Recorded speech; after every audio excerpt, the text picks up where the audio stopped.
The spirit of the ancestors must have been in Montgomery, Alabama.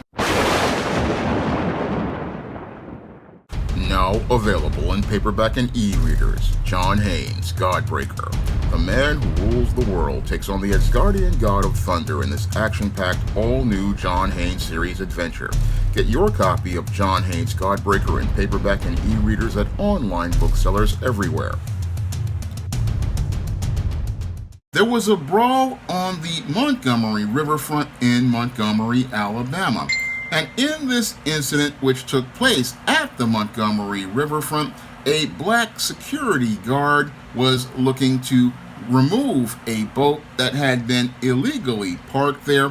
And as he was looking to remove this boat that had been illegally parked there, he was confronted by the white owners who were looking to get into an argument with him.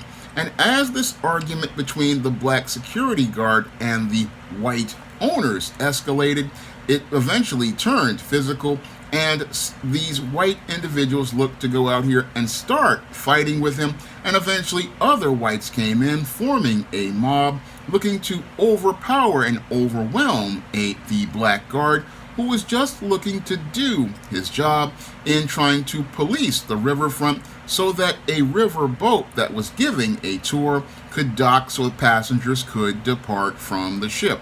Now, as the guard was looking to, again, do his job, he was attacked by all of these white individuals who, again, formed this mob. But to the guard's surprise, he was not alone, because as black people who were on the dock saw this guard being assaulted, they started to go out and look to defend the guard who was just doing his job. And as they looked to defend this guard who was doing his job, they wound up throwing hands, and as they threw hands, several of the white owners of the boat wound up crashing down to the dock, and some of them even got knocked into the water. And as one guy, he got so overpowered, he basically had to jump in the water to escape the onslaught of black people looking to defend this guard. And as this brawl went on, eventually the boat wound up docking, and that's when the Avengers started to assemble as the spirits of the ancestors came down on the black people who were fighting to defend the guard. And as the spirits of the ancestors of the warrior class came down, we started to see a black guy getting off the boat with a plastic folding chair, and then he took the plastic folding chair and then hit one guy who I think was coming off the boat, and then he wound up hitting a white woman with the boat, and that chair basically looked like Captain America's shield, looking to defend this black man who again was doing his job.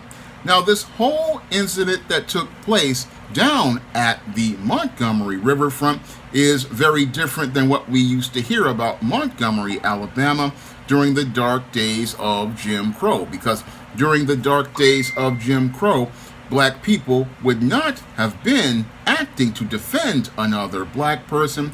No, what they would have done was acquiesce and go out here and be submissive, going to just surrender that black person to suffer whatever tender mercies that the white supremacists wanted to perpetrate on that black person, whether it be putting them in jail or going out here and lynching them.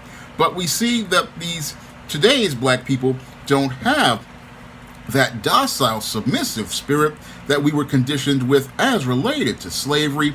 No, what we see with today's black people from Gen X onward is that we're seeing that they have a warrior class spirit, and because they have a warrior class spirit, what they're looking to do is fight back when they see a racist going out here and looking to try to use their white privilege to go out here and abuse a black person. Because what was happening here at that dock at the Montgomery riverfront was basically a white person going out here and saying, I'm white and I say so, and because I'm white, I'm saying that I have a right to park my speedboat in a place where it's not supposed to be. And because this black man who was in a position of power is telling me what to do, I don't need to respect or regard anything that they say. And that's the main reason why they disrespected that black guard who was taking his respect as related to his position. And then what happened was we saw black people looking to stand at his side to show that this black man would not be disrespected. And that's the thing that made me smile about the whole situation with that black guard, is as he was looking to take his respect, black people took to his side, and as they formed the Avengers and went out here to avenge the disrespect he received, what they did was assemble together in unity. And as they assembled together in unity, they went out here and struck a mighty blow against white supremacy, struck a mighty blow because all of those entitled owners of that boat found out that if you go out here and disrespect black people are not going to do what they did during slavery and Jim Crow and just go along to get along. No, black people are going to go out here and take a stand, and they're going to stand until you wind up getting knocked down, because the whole thing is black people are not going to be putting up with this stuff like black people used to back in the days of slavery and Jim Crow. Black people are not going to be put into a second-class position. No, we're going to see black people standing for themselves and standing up to take their respect from these racists. And it, again, put a smile on my face to see, one, black people coming together in unity, and two, black people coming together in unity to stand up for their respect as people, and black people coming together to send a message that we will not continue to be disrespected. We will not continue to be put in a second-class position. We will not continue to be treated as less than. And yes, some black people did get arrested, but what I like to see is the unity as related to the whole situation. I mean, even the bootlicking mayor of Montgomery was out here standing up for black people. And again, it was just great to see all of these black people coming together, because if we come together like this, we can go out here and take our power. And this whole incident basically was a defining moment in showing that black people from Gen X onward are focused on taking power. They're not looking to go out here and be like these old slave type Negroes who are just willing to just take whatever as related to abuse from these racists. No, what I'm seeing is a return of the warrior spirit, just like the one that descends from the ancestors.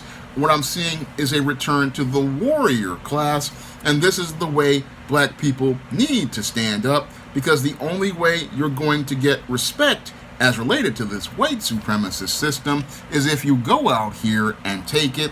No, this is the time for turning the other cheek is over. The time for that type of turning the other cheek is done. No, if you want to turn the other cheek, you turn it, and with a fist. And again, that's what's happening with black people. They're showing that they're not going to sit there and just sit there and tolerate things as related to being disrespected. And again, this man had every right to go out here, this guard, because he was doing his job. And he was doing his job to go out here and protect this riverfront. He was doing his job to make sure that the codes of the riverfront were taken care of. He was doing his job to make sure that the dock was maintained. And what we saw here was some white supremacists, again, going out here believing, oh, I got a right to go out here and park wherever I want, do whatever I want, and because you're a black person, I don't need to respect or regard you. Well, all of those racists basically got a hard lesson as related to black people and respect from that Riverboat Brawl, and a powerful message was sent to all the brothers and sisters. I believe the spirit of the ancestors ascended on black people that day.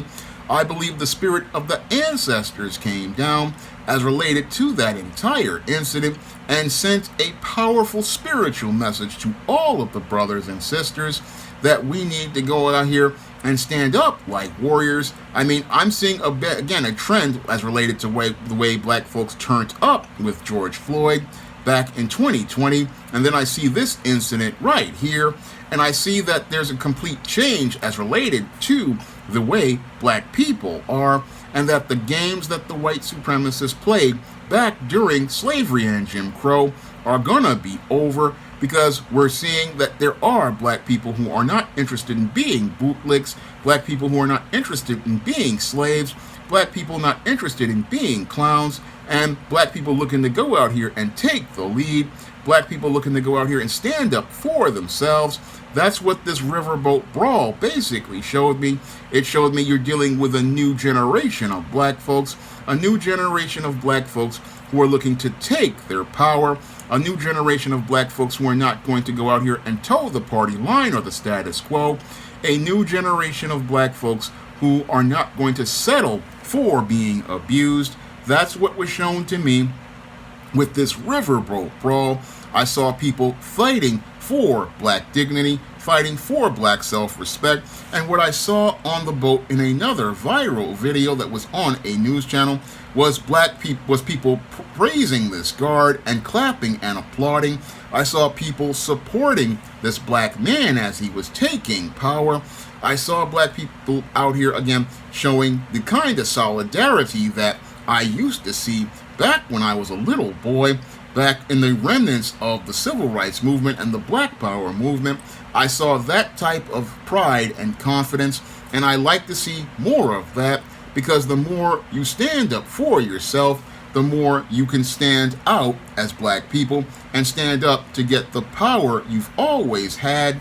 You can always go out here and finally take that power, because that's the thing a lot of black people have been afraid of, is taking their power. And this is the first step towards taking power, going out here and standing up for yourself. And it made me proud to see black folks going out here and being unified, black people going out here and standing strong, and black people pushing back hard. It just made me proud to see black people standing up and taking the lead, and not looking to go out here and follow like docile servants. I mean, the irony here is this man, as he was looking to serve the doc, was standing up and showing how much of a leader he was, and all of those people coming together as a warrior class, again, showing that they were ready to go out here and stand up and fight back. That's something I haven't seen in years, and it was just great to see that the warrior spirit is back with black people once again. Now, if you want to pick up some of my positive black books on the SJS Direct imprint, like the ISIS series, the Esteem series, the John Haynes series, and the books of the Spinsterella trilogy, my sorority novel, The Thetas, my vampire novel, Eternal Night, and my black business novel, Recipe for Success, you can find all those books on Amazon.com in paperback and Kindle format. You can also find them at other online booksellers like Smashwords, the iBookstore, and Google Play. And if you want to see me make more videos like this, you can send a donation to the Patreon, the PayPal, or the Cash App by clicking the links in the description box. That's all I have to say for this video. You can comment, rate, and subscribe. Support black-owned and black-operated digital broadcast media. www.niceradionetwork.com. Nice Radio Network, broadcasting 24 hours a day, 7 days a week.